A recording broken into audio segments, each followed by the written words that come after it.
그가 단신으로 왔으면 단신으로 나갈 것이요 장가 들었으면 그 아내도 그와 함께 나가려니와 상전이 그에게 아내를 주므로 그 아내가 자녀가 낳았으면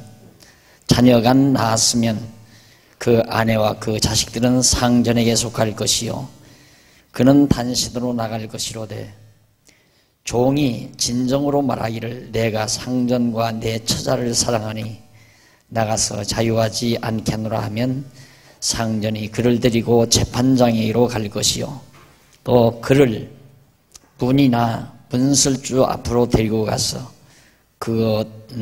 그것에다가 송곳으로 그 귀를 뚫을 것이라. 그가 영영이 그 상전을 섬기리라. 지난 시간 우리 십계명에 대한 내용을 우리가 살펴봤습니다. 이스라엘 백성들이 애굽에서 나와가지고 시내산에 올라가서 율법의 계명을 수여받는 장면을 20장에서 살펴봤는데 오늘은 세 번째로 율법의 율례를 수여받는 그런 내용을 우리가 살펴보도록 하겠습니다. 계명, 지난번 말씀드린 대로 계명과 율례, 계명은 모법. 그러니까 가장 중요한 기본법이라고 할 수 있죠. 이 법에 의해서 이제 쫙 하나하나 갈려나가는데 우선 거기에서 이제 율례가 나옵니다. 율례는 이제 백성과 백성 사이, 인간과 인간 사이에 소위 요즘 말하면 이제 도덕이라고 말할 수 있죠. 도덕. 근데 도덕과는 다릅니다. 이 율례도 어디까지나 도덕은 인간들이 기준이 돼서 하는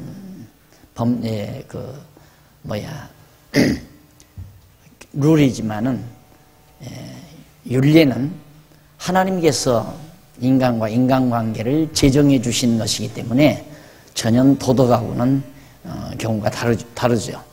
그래서 오늘 이제 그 율례에 대해서 우리가 공부하게 되는데 그건 뭐냐면 지난번에도 말씀드렸지만 이스라엘 백성들이 애굽에서 애굽의 문화에 젖어 살았잖아요. 그들의 생활 문화, 그들의 모든 그 종교 문화, 이런 문화 틈바구니에서 이스라엘 백성들이 400년 동안 살아왔기 때문에 자기네들의 고유한 문화가 없습니다. 그래서 이 문화라고 하는 것은 교육의 최대의 광장인데, 교육의 최대의 광장. 그러니까 여러분들이 자녀를 낳아서 미국 본토에 가서 그 미국의 문화 속에서 자라나게 하면 아이들이 진짜 생김만 동양인이지 그대로 그냥 서구인이 되어버리고 미국인이 되어버리는 겁니다. 왜? 그 문화 속에서 살기 때문에 그런 거죠. 그러나 아무리 우리가 대한민국에서 나와서 기르면서 미국인처럼 기르려고 해도 안 되는 거죠. 왜? 우리들의 문화가 있기 때문에. 그래서 문화라고 하는 것은 인간 교육의 최대의 캠퍼스인데 또 교재고 광장인데 하나님께서 이스라엘 백성들을 이제 낳아서 계속해서 여호와 경외하는 하나님의 백성으로 기르는 데는 무엇보다도 이스라엘 백성만 고유한 문화, 즉 여호와 하나님을 배워서 경외하는 그런 인간으로 자라나도록 하는데 필요한 그 문화가 절대적으로 필요한 거죠. 그래서 이제 일단 모법인 계명을 10가지 계명에 기초해서 거기에 따르는 율례를, 그 율례도 이제 우리가 보면 이게 이제 1계명에서 4계명까지 1계명에서 네 번째 계명,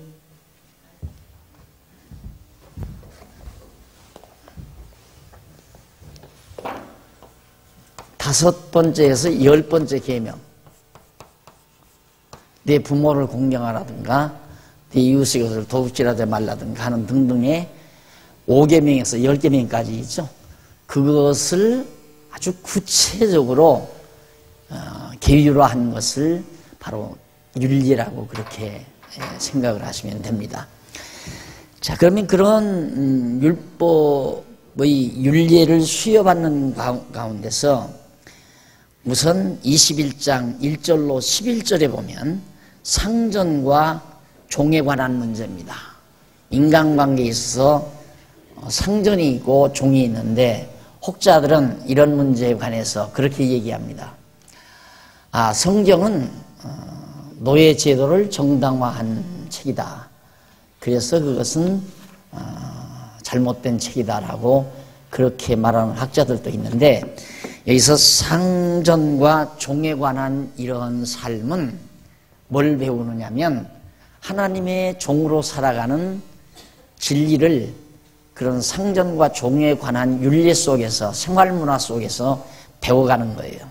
그래서 나중에 이제 우리가 하나님의 종으로 살아가는, 하나님의 완전한 종으로서 살아가는 그런 삶을 경험하게 하려는 거죠. 자, 그러면 그 가운데서 21장 1절로 6절, 거기 보면 6절까지 보면 494페이지죠. 여호와께서 백성에게 종과 상전에 대한 윤례를 명하는 내용이었습니다. 아까 제가 읽어드렸죠. 그 가운데서 1절은 백성 앞에서 세울 윤례를 모세에게 명하시는 서문 내용이에요.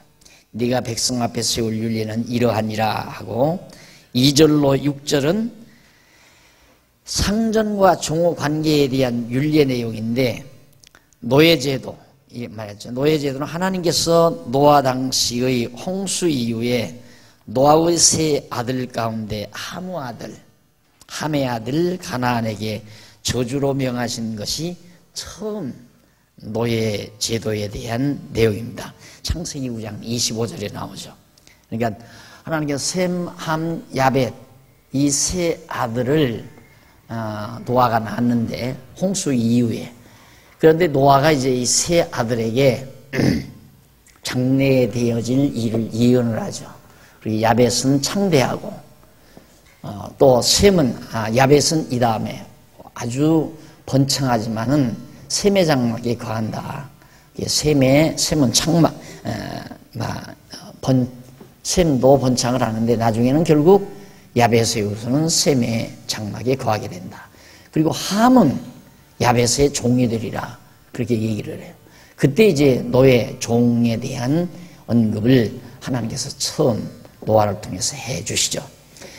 자, 그래서 이제 그 함의 자손들, 흑인들이, 아프리카 흑인들이 한때, 지금도 이제 노예나 다름없죠. 사실상.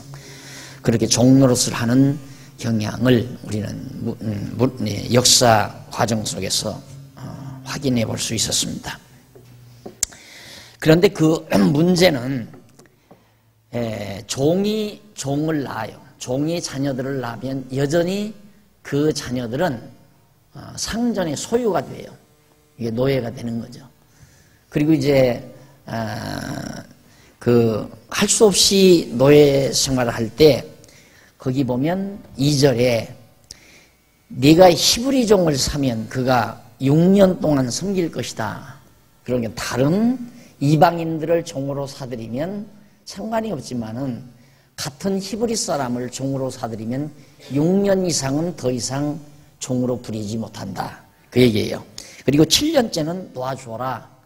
완전히 자유인이 되도록 해주어라. 그 말이죠. 그럼 예를 들면 이제 가나안 땅에 들어가서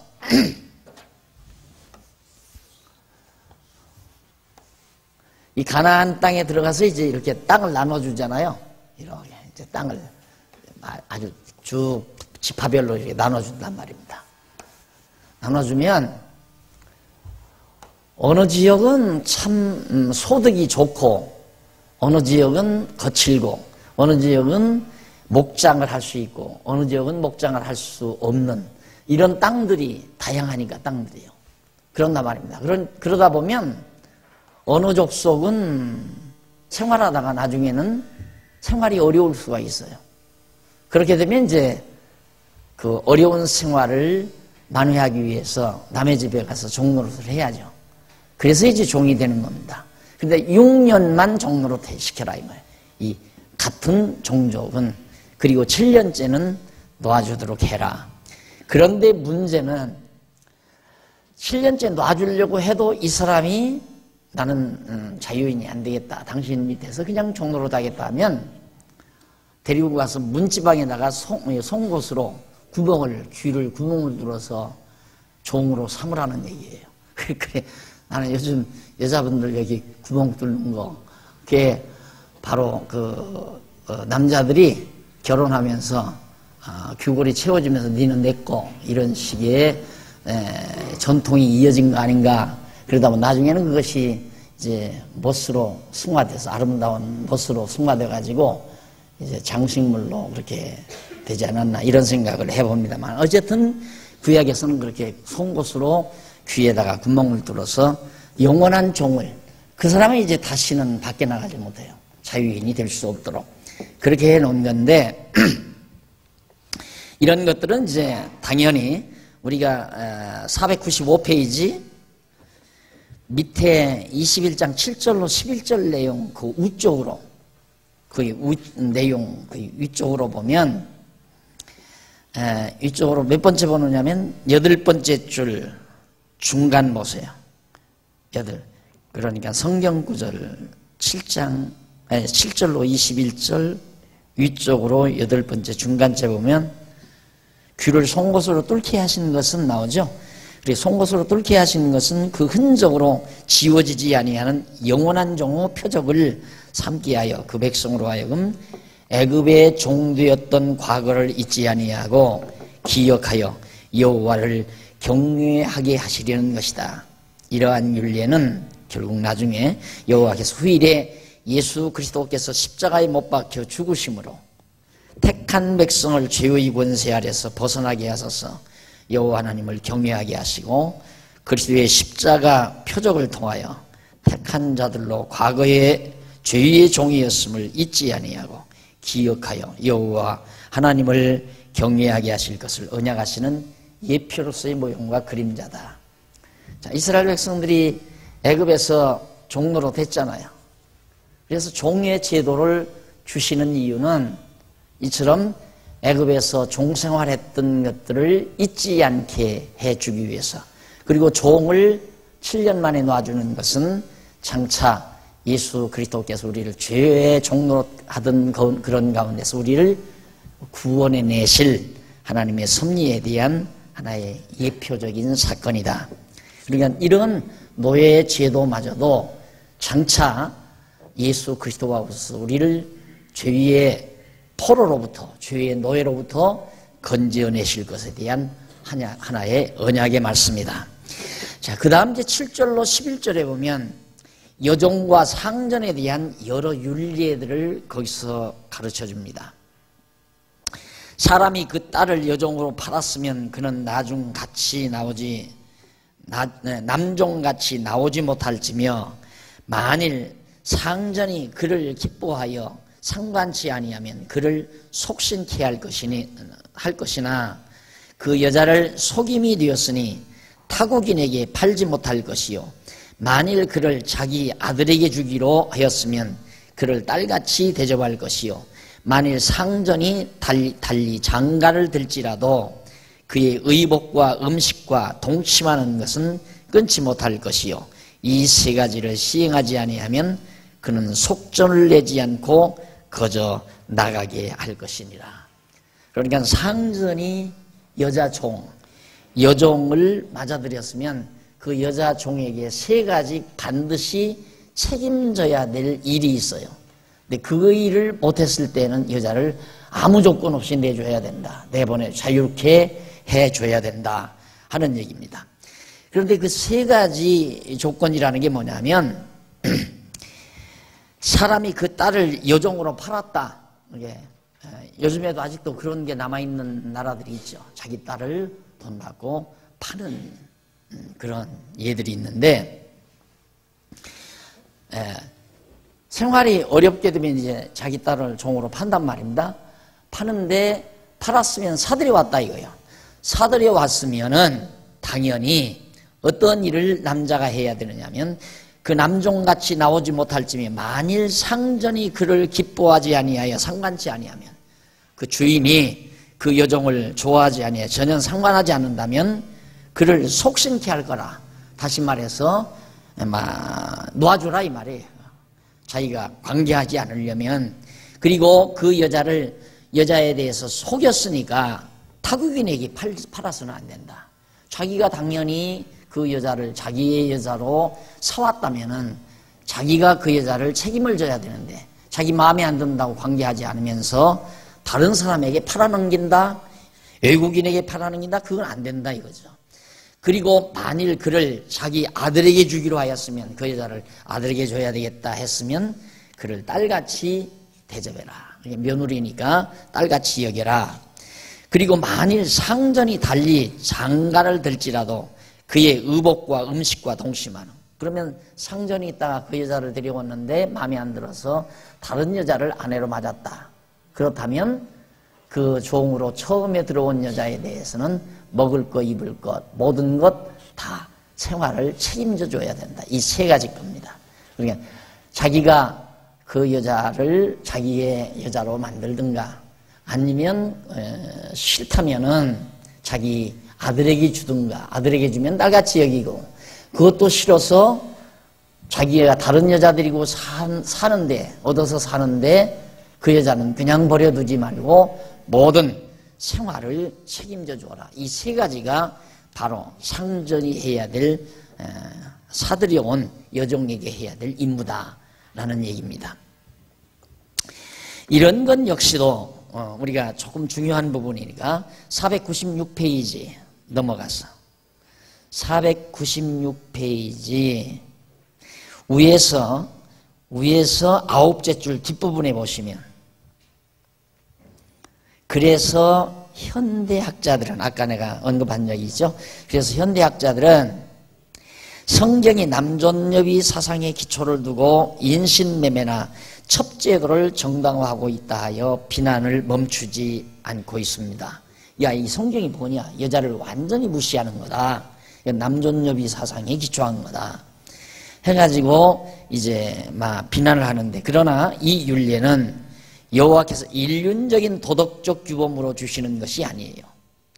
언약 자손에게 여호와 하나님을 알고 경외하게 하시려고 종교적 훈령, 신앙적인 종교적인 훈령을 주시려고 이런 계율을 주셨는데, 바울은 여자가 남자에게서 자유하게 되는 것에 대한 비유를 들어서 뭐라고 그러냐면, 성도가 그리스도를 통하여 율법의 종으로부터 벗어나게 되는 진리를 로마서 7장 1절로부터 6절까지 밝혀줍니다. 따라서 상전과 여종에 대한 규례는 신령한 남편이 되시는 예수 그리스도께서 율법의 종노릇을 하는 택자들을 자유하게 하셔서 신부로 삼아주실 것에 대한 영원한 진리를 예표적으로 보여주시는 것이다. 그러니까 이제 상전과 종에 대한 이런 율례가 단순한 인간적 차원에서 도덕적인 룰로 준 것이라면 그러면 정말 비난받아 마땅한 거죠. 그러나 이스라엘 백성들이 여기 들어가서 어떻게 하면 애굽에서 종살이했던 삶을 잊어버리지 않고 여호와 하나님을 기억하고 살며, 또한 이렇게 여호와 하나님을 기억하고 살게 하시는 방법은 장차 메시아 그리스도가 오실 것에 대한 언약 내용이란 말입니다. 언약. 그러니까 도표로 보면 예수님이 이렇게 있잖아요. 구약의 모든 구약, 이 구약은 예수 그리스도 메시아 올 것에 대한 언약이에요. 그러니까 종제도도 애굽에서 해방되어 나오는 것도 모두가 다 장차 예수 그리스도가 오실 것에 대한 하나의 언약 내용이란 말입니다.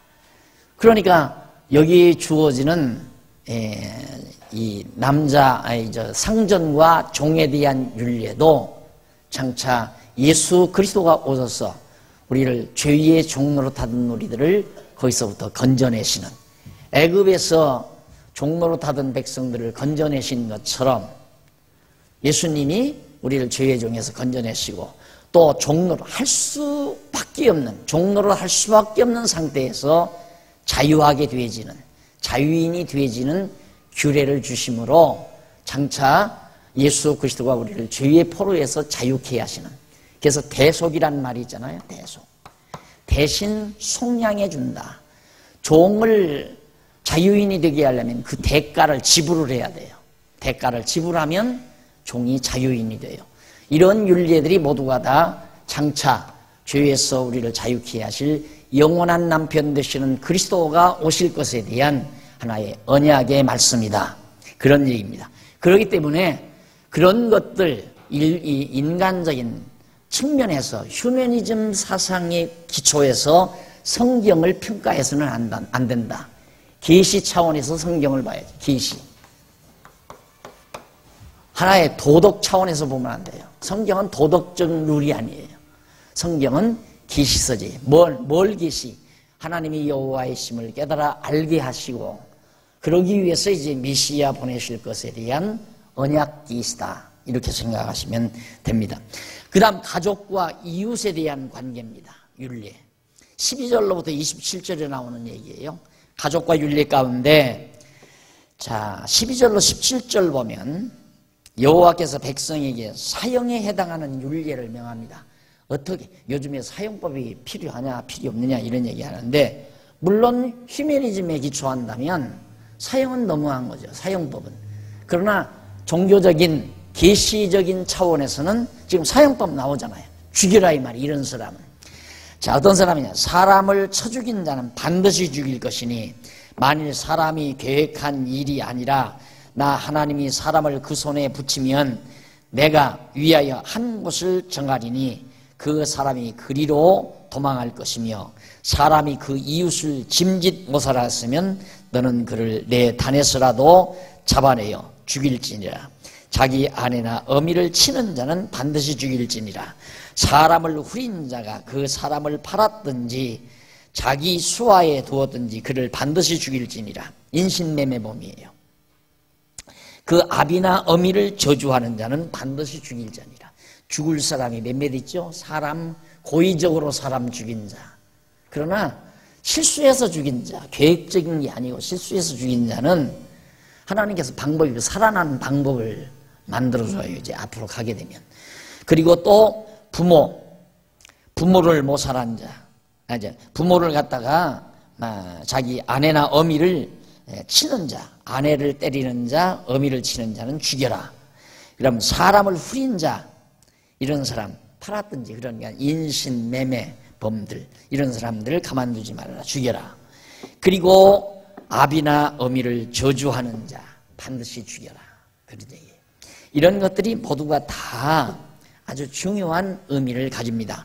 이러한 율례들은 자, 모두가 다 십계명 가운데 내 부모를 공경하라는 계명이 나오죠. 내 부모를 공경하라. 네, 5계명 중에 그 5계명에 대한 구체적인 법률이에요. 구체적인 법률. 그리고 사형, 살인하지 말라 하시니라 하는 법률.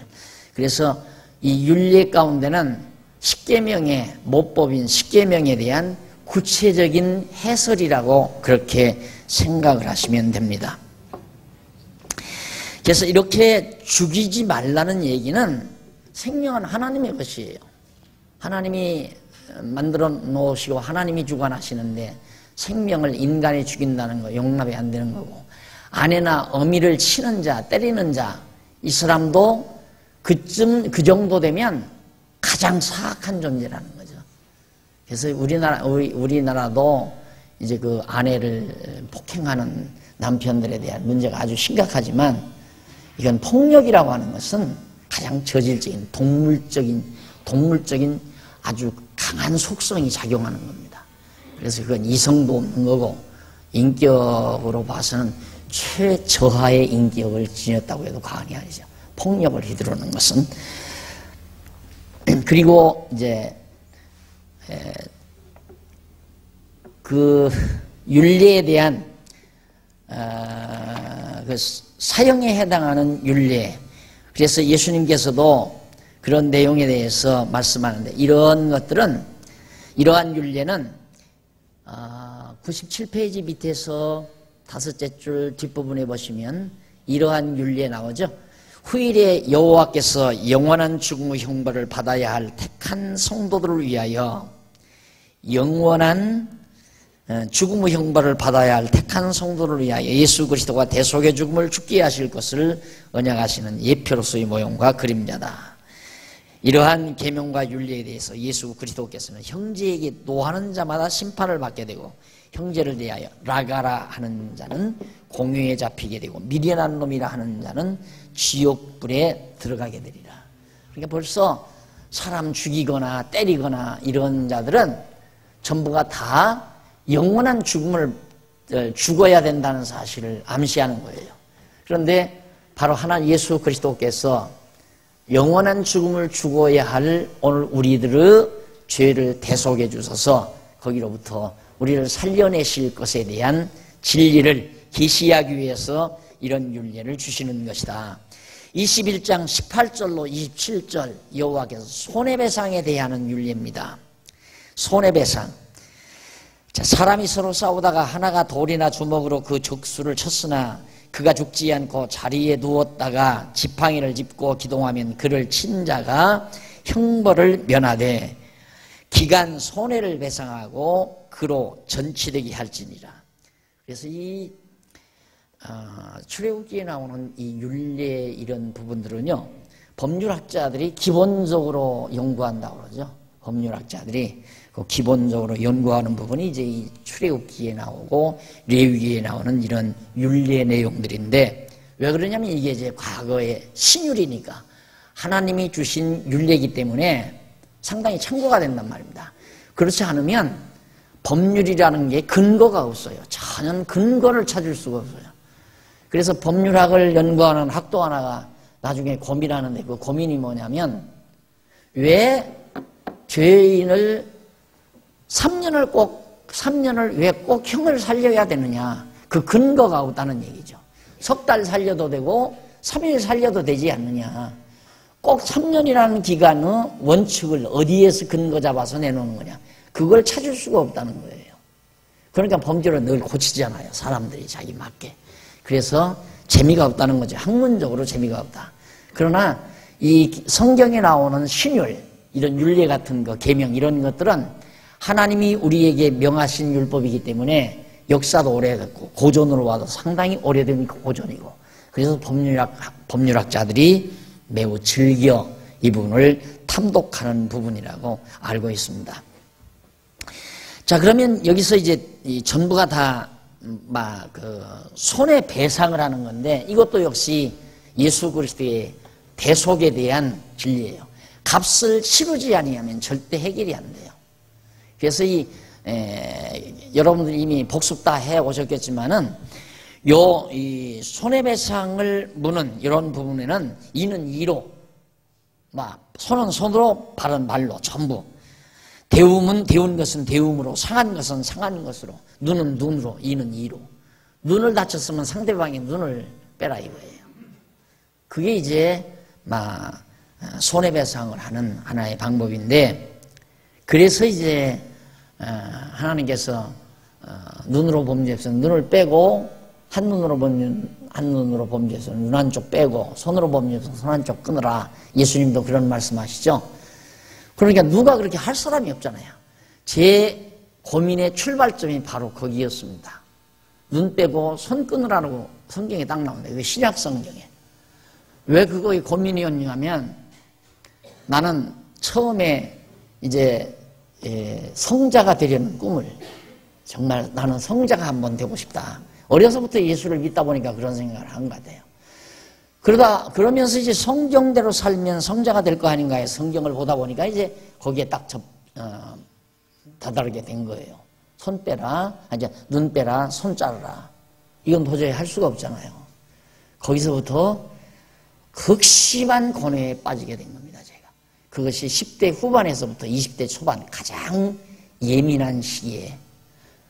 결국 이제 그 결과 오늘에 이렇게 성경을 가르치는 선생이 되고 말하는데, 자, 이런 부분들이 결국 뭐냐?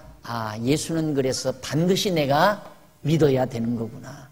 나는 예수 그리스도가 아니면 영원히 죽어야 마땅할 죄인이로구나 하는 사실을 구약 성경이 우리에게 깨닫게 하는 거예요.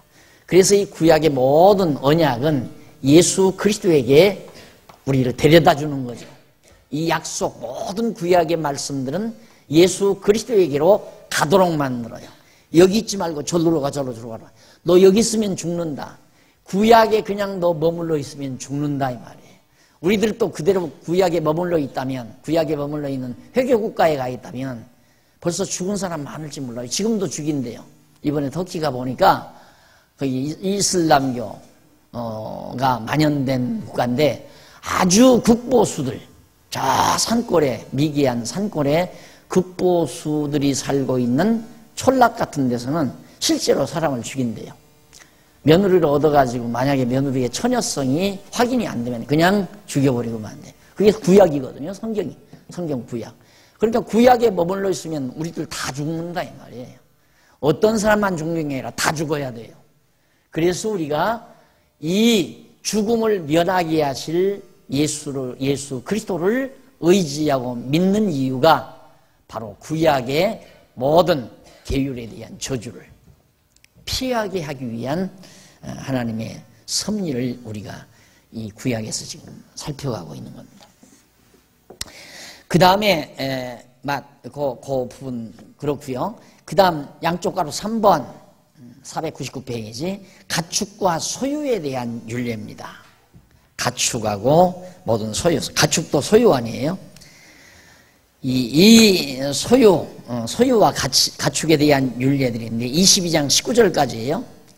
우선 그 가운데서 여호와께서 백성에게 소에 대한 여러 율례를 명합니다. 가축이죠, 소. 소가 남자나 여자를 받아서 죽이면 그 소는 반드시 돌에 맞아 죽을 것이요 그 고기는 먹지 말 것이며 임자는 형벌을 면하려니와 이런 등등의 보상법이 계속 나옵니다. 소에 대한 보상법들이. 그런데 거기 한번 보십시다. 우선 28절로 32절까지 500페이지 나와요. 네 번째 줄, 위에서 다섯 번째 줄. 500페이지 위에서 다섯 번째 줄 28절로 32절. 소로 인하여 남자나 여자, 아들이나 딸, 남종이나 여종이 피해를 입었을 경우에 배상하게 하라고 모세에게 명하시는 율례인데 이 율례도 배상법 하나인데 배상을 해야 하는 경우는 소가 남자나 여자를 받아서 죽였을 경우와 아들을 받든지 딸을 받았을 경우와 남종이나 여종을 받았을 경우. 그런데 32절에 소가 만일 남종이나 여종을 받았을 경우에는 소임자가 은 30세겔을 그 상전에게 줄 것이요 소는 돌로 쳐 죽여야 한다 라는 계명입니다. 그리고 33절로 36절은 사람이나 소가 다른 사람의 소를 죽여 피해를 입었을 경우, 다른 사람의 소를 피해 입혔을 경우, 또 그 다음 22절 2장 1절로 4절에 보면 가축을 도둑질했을 때의 율례, 남의 닭이나 소, 돼지 이런 것들을 도둑질했을 경우에 양, 염소 이런 것들 그랬을 경우에 이제 해결하는 방법이 거기 나오고요. 그 다음 22장 5절로 9절 501페이지 나오죠. 소유물 손해배상에 대한 율례입니다. 남의 소유에 손해를 끼쳤을 때 배상하는 율례. 자, 예를 들면 밑에 나오죠. 내 이웃의 집을 탐내지 말지니라 내 이웃에 대해 거짓 증거하지 말라 이런 계명, 10계명 중에 있었잖아요. 이런 계명에 대한 아주 세밀한 율례들인데 짐승을 놓아서 남의 밭에서 먹게 하면 배상을 하여야 하고 불을 놓아 낫가리가 거두지 못한 곡식이나 낫가리나 거두지 못한 곡식이나 전원을 태우면 배상해야 한다. 그러니까 들판에서 불놀이 하다가 남의 곡식밭 다 태웠다. 그 다음 곡식 거둬서 써놨는데 그거 다 전부 다 태워버렸다. 이랬을 때 반드시 배상을 해라. 그 다음 22장 10절로 15절 502페이지 가축을 보관해달라고. 우리 좀 먼 곳 갔다 올 테니까 우리 가축 좀 보관해 주시오. 맡겼단 말입니다. 그랬을 때 그 가축에게 어려운 일이 부딪혔다. 다리가 부러졌다든가 무슨 병이 났다든가 죽었다든가 이랬을 경우에 어떻게 해야 되는가, 그런 데 대한 배상법도 나오고요. 그 다음 이제 밑에 16절로 17절, 정혼하지 않은 처녀와 동침 시의 여러 율례들, 아직 약혼도 안 했고 결혼하지도 안 했는데 그런 처녀하고 동침했을 때 어떻게 처리해야 되는가, 거기 한번 읽어보실래요? 16절, 사람이 정혼하지 아니한 처녀를 꾀어 동침하였으면 빙패를 들여 아내로 삼을 것이요, 만일 그 아비가 그에게 주기를 거절하면 그는 처녀에게 빙패하는 일례로 돈을 낼지니라. 자, 이래서 이제 그 돈으로 환산을 하도록 그렇게 돼 있습니다. 그 다음 이제 22장 18절로 19절, 무당은 죽이고 짐승과 행음을 말아야 할 것을 명하죠. 무당들, 점치고 이런 사람들 다 죽이라. 그리고 짐승과 행음하는 그런 잘못된 자들도 다 죽여버려라. 그게 이제 말씀드린 율례들이에요. 즉 가축과 소유에 대한 율례들인데 모두가 다 대속, 배상법이죠. 대속, 대신 값을 주고 속하는 그리스도의 영원한 대속에 대한 진리를 예표적으로 보여준 것이다 하는 얘기입니다. 그래서 항상 여기 살면서 이 가나안 땅, 하나님이 언약의 땅에 살면서 이런 이 애굽 같은 이런 나라들은 힘이 제일이니까 이런 구체적인 법이 없단 말입니다. 이런 문화가, 이런 법률 문화가, 또 윤리 문화가 이들하고는 다르다 이 말이에요. 그러니까 우리들만의, 이스라엘 백성들만의 특별한 윤리 문화를 가지고 살아가게 하는 것은 장차 오실 그리스도가 오셔서 우리의 모든 죄를 대속해 주실 것에 대한 하나의 예표로서의 모형과 그림자적인 진리를 우리에게 전해주고 있는 겁니다. 그 다음 약한 백성에 대한 율례입니다. 힘이 없는 백성들에 대한 율례. 그 힘없는 자들은 22장 20절로 24절에 제일 밑에 나오는데요. 나그네, 고아, 과부 다 힘없는 자들이죠. 무능하고 힘없는 자들. 이런 자들에게 여러 가지 율례가 거기 나오는데, 여호와 외에 다른 신에게 희생을 드리는 자는 멸해라. 그러면서 너는 이방 나그네를 압제하지 말며 그들을 학대하지 말라. 너희도 애굽 땅에서 나그네였음이니라. 보세요. 그러니까 나그네, 고아, 과부 이런 자들을 기억하고 학대하지 말라는 것은 이때 잊어버리지 말라는 얘기죠. 애굽 땅에서 너희 종되었던 때를 잊어버리지 말라. 모든 율례가 다 그래요. 십계명이 모두가 다 그러고, 처음에 지난 주일에 20장에서 십계명 배울 때 모두가 애굽 땅 종되었던 집에서 인도하여 내신 여호와 하나님을 잊어버리지 않게 하는 하나의 계명, 10가지 계명이 전부 거기에 초점을 맞추고 있다. 그래서 첫 계명부터 다른 신, 나 외에 다른 신을 두지 말라, 아무 형상도 만들지 말라, 안식일을 거룩하게 지키라 등등, 내 이름을 망령되이 일컫지 말라. 이게 이제 1계명에서 4계명까지가 여호와 하나님에 대한 직접적인 관계 아니에요. 5계명에서 10계명까지의 모든 율례도 전부가 애굽 땅 종되었던 집에서 살았던, 여기에서 살았던 때를 기억하고 여기에서 나온 건져내신 여호와 하나님이 잊어버리지 않게 하는 그 사건에, 그 사실에 초점을 맞추어서 모든 계명을 하나님께서 율례를 주신 것이다. 그러니까 살아가면서 배우는 거예요. 아버지, 왜 우리는 저렇게 저렇게 저 사람의 소가 다쳤는데 이렇게 보상을 해야 돼요? 자녀들이 묻는다고 말입니다. 그러면 그때 당시에 그 율례는 근거를 댈 수가 있어요. 확실한 근거를. 요즘은 왜 저 사람을 석 달 형을 살리면 안 됩니까? 꼭 3년을 살려야 됩니까? 이렇게 물으면 대답할 말이 없죠. 사람들이 그렇게 정해놨으니까 그래야 된다. 그러니까 그러면 그렇게 정하지 말고 3년 살리지 말고 3개월로 정합시다. 이렇게 말할 수밖에 없는 거 아니에요. 근거가 없으니까. 그런데 이때에는 근거가 분명해요. 애야, 애굽 땅 종되었던 집에서 인도하여 내신 우리의 하나님 여호와 하나님이 시내 산에서 이렇게 하라고 하나님이 가르쳐 주셨단다.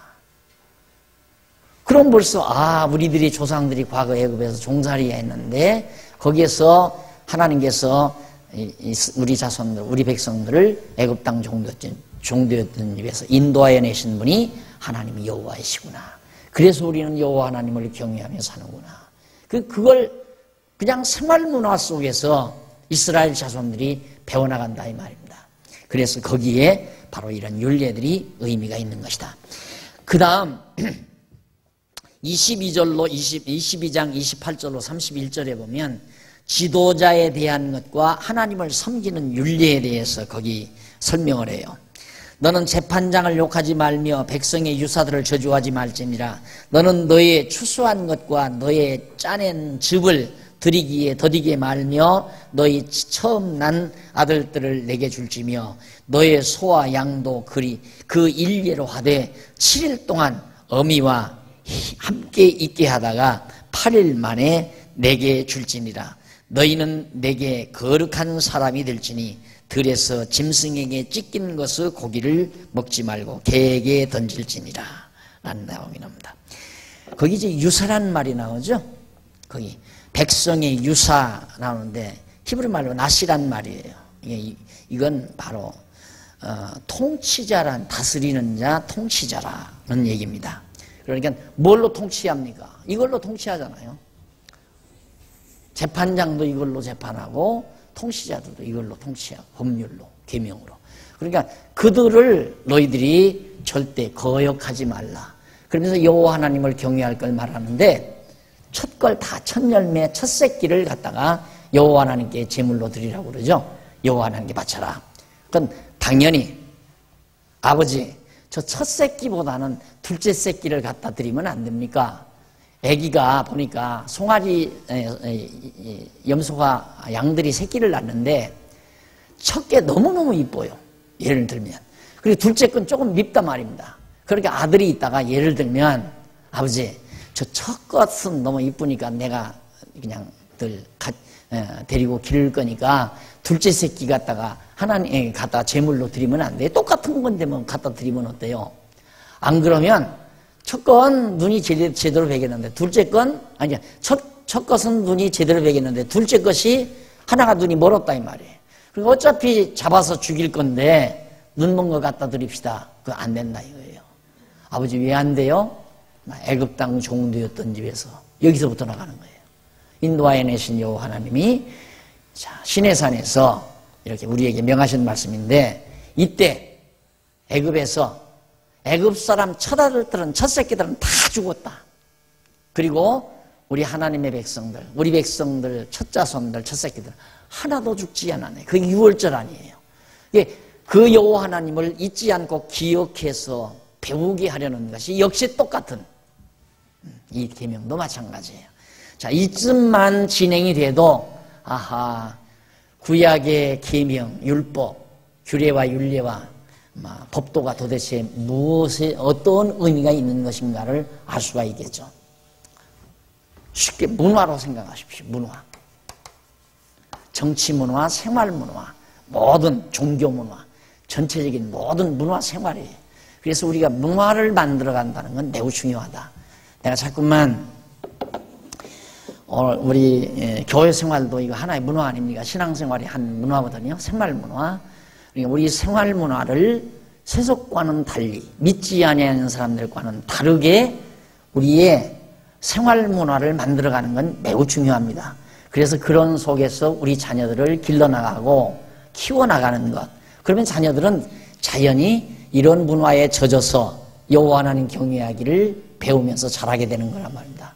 예를 들면 주일날 온 가족이 우리는 주일날 가족이 전체 한 차를 타고 함께 교회 가서 나는 교회 학교에 가서 공부하고 엄마 아빠는 본당에 가서 예배를 드리고 그리고 많은 성도님들이 맛있게 마련해 준 점심을 같이 먹고 함께 즐기고 놀고 그리고 하나님을 찬양하고 그러고 산다.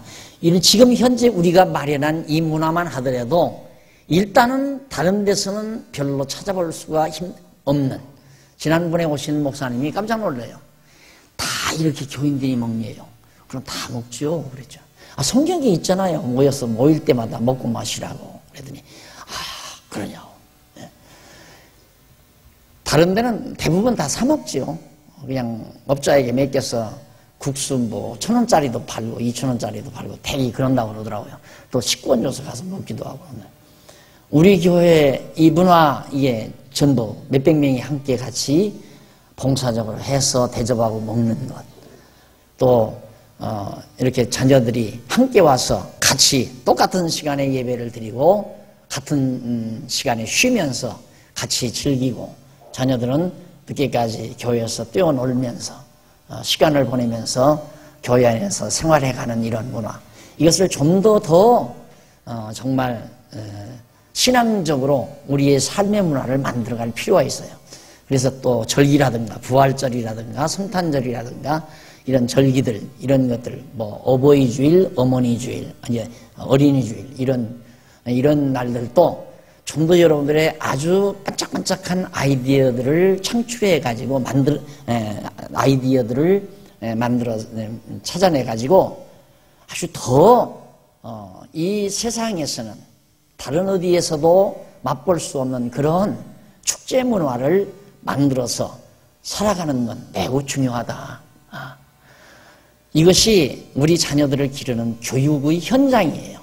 자녀들을 꼭 칠판에다가 글을 써서 가르치는 것만 가르치는 것이 아니라 생활 문화라는 게 굉장히 중요합니다. 가정도 신앙적인 생활 문화, 교회도 신앙적인 생활 문화, 학교도 그렇다면 얼마나 좋겠어요. 그러나 학교까지는 우리가 그럴 수가 없잖아요.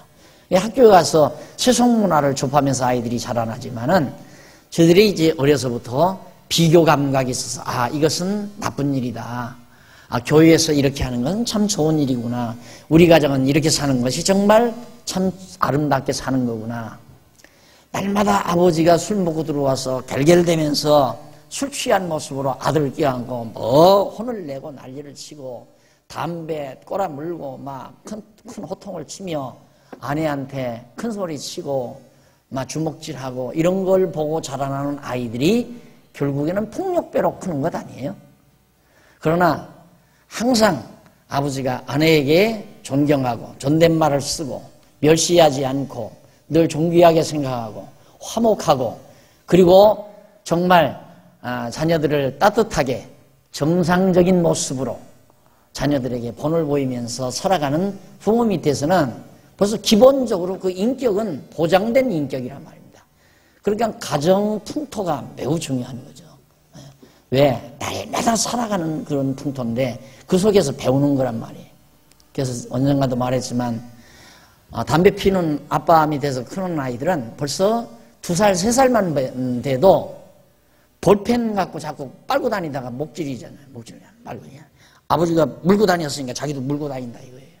그러다가 이제 넘어지면 목을 다치게 되고, 그런 경우가 많이 있는데, 또 뭐 아버지가 술 먹고 개하고 고롱고롱 하는 거 보는 아이들은 벌써 4-5살만 돼도 물 마시고 하면서 술 취한 짓을 하고, 그러면 틀림없이 중학교 1, 2학년 때 술 마실 놈이에요. 그렇게 크는 놈은. 그러니까 그만큼 가정의 문화라는 것은 사람을 만들어가는데 굉장히 중요한 것이다. 그래서 하나님께서도 애굽에서 종로로 타던 백성들을 하나님의 백성으로, 여기서는 종이지만 여기는 백성이란 말입니다. 그렇죠? 종과 백성은 다르잖아요. 이건 주인이고 이건 노예란 말입니다. 그러니까 노예를 주인으로 만드는 일에 있어서 중요한 것이, 이론 교육은 시내산에서 40일밖에 안 했어요. 40일. 40일 동안 이론, 지금 이 십계명, 지금부터 주는 게 전부 이론이에요. 40일 만에 다 주고 나서 그걸 실천이 벌써 여기서 40년 실천하고, 여기서는 아야 한 국가사회를 형성해서 그냥 살아가면서 배워가게끔 만들어가는, 그래서 매우 우리의 삶 자체가 매우 중요한 것이다. 그 다음에 이제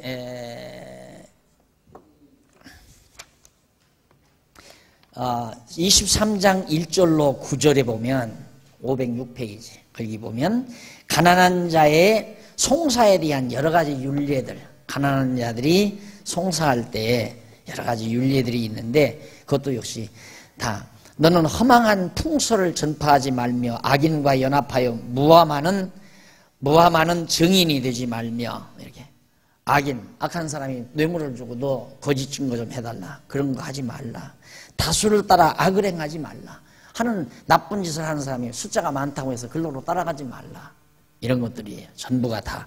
그러니까 이방인들과의 생활과는 전혀 질이 다른 삶을 살게 만드는 겁니다. 자, 이런 내용들은 여러분들이 예습 다 하셨을 테니까 그 원리만을 제가 설명을 하고 넘어갑니다. 그 다음 넘어가서 5번 양쪽 가로 5번 하나님 섬기는 율례입니다. 그 하나님은 어떤 방법으로 섬기는가 23장 10절로 33절까지인데 여호와께서 안식년과 일을 지키라는 안식년 안식일입니다. 년과 해를 날을 지키라는 율례를 명해요. 너는 6년 동안은 너의 땅에 파종하여 그 소산을 거두고 제7년에는 갈지 말고 묵여두어서 네 백성의 가난한 자로 먹게 하라. 그 남은 것은 들짐승이 먹으리라. 너의 포도원과 감람원도 그리할지니라. 너는 6일 동안에 네 일을 하고 7일에는 쉬라. 네 소와 나귀가 쉴 것이며 네 집의 종의 자식과 나그네가 숨을 돌리리라. 내가 내게 이른 모든 일을 삼가 지키고 다른 신들의 이름은 부르지도 말며 내 입에서 들리게도 말지니라. 여기서 6일 동안 쉬어라 7일에는 쉬고 또 안식해라 이런 얘기 해놓고는 갑자기 13절에서 다른 신 섬기지 말라 이질적인 얘기 같잖아요. 근데 이질적인 게 아니에요. 그게 모두가 다 여기서는 쉬는 날이 없었다 이 말입니다. 지난번 계명할 때도 십계명할 때도 설명했지만 하루도 쉬는 날 없이 늘 일을 해야 밥을 주니까 노예는 그거 아니에요. 그러니까 이제는 여기 와서 너희들은 쉬어라 이 말이에요. 여세 동안 일하고 일해야 되는 날 쉬어라. 그리고 농사도 6년 동안만 농사 짓고 7년째는 농사하지 말아라. 너 주인은 농사 짓지 말라. 왜냐하면 파종하지 않아도 자연이 나는 예를 들면 벼농사를 했는데 그 이듬해 씨를 뿌리지 않아도 이삭들이 떨어져가지고 그 이듬해 또 난다 이 말입니다. 그러면 그 나는 것은 예를 들어서 오리들이 와서 주워 먹기도 하고 들새들이 와서 먹기도 하고 가난한 사람들이 거두어다가 양식을 하기도 하고 그런 일을 위해서 7년째 되는 날은 농토에 거둔 건 주인은 일절 거두지 말라 이 말이에요. 그러니 얼마나 하나님께서 그렇게 해야 이 자연과 더불어 살잖아요.